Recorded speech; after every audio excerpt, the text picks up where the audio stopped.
பார்த்து மெதுவா.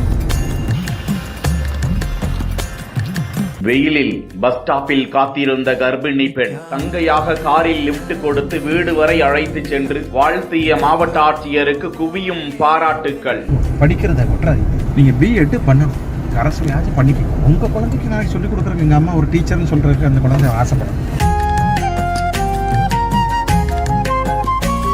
காரைக்கால் மாவட்ட ஆட்சியர் மணிகண்டன் பட்டினச்சேரி மீனவ கிராமத்தில் நடந்த சுனாமி நினைவேந்தல் நிகழ்ச்சியில் பங்கேற்க காரில் சென்று கொண்டிருந்த போது காரைக்கால் மருத்துவமனை அருகே பேருந்து நிறுத்தத்தில் கடும் வெயிலுக்கு இடையே நிறைமாத கர்ப்பிணி ஒருவர் பேருந்துக்காக காத்திருப்பதை கண்டார் மாவட்ட ஆட்சியர் மணிகண்டன். காரை நிறுத்த கூறி கர்ப்பிணியிடம் விசாரித்த அவர் நடுக்காலம்பேட் கிராமத்து பகுதியை சேர்ந்த நவோதா மேரி என்பதை அறிந்து கொண்டு காரில் அவரை வீடு வரை அழைத்து சென்று குடும்பம், குழந்தைகள், கணவரின் வேலை குறித்தும் விசாரித்து மகப்பேறு காலங்களில் பாதுகாப்பாகவும் ஆரோக்கியமான உணவுப் பொருட்களை எடுத்துக் கொள்ளுமாறும் ஒரு தங்கைக்கு வாழ்த்துக்களை கூறுவது போன்று அங்கிருந்து புறப்பட்ட மாவட்ட ஆட்சியருக்கு பாராட்டுக்கள் குவிந்து வருகின்றன.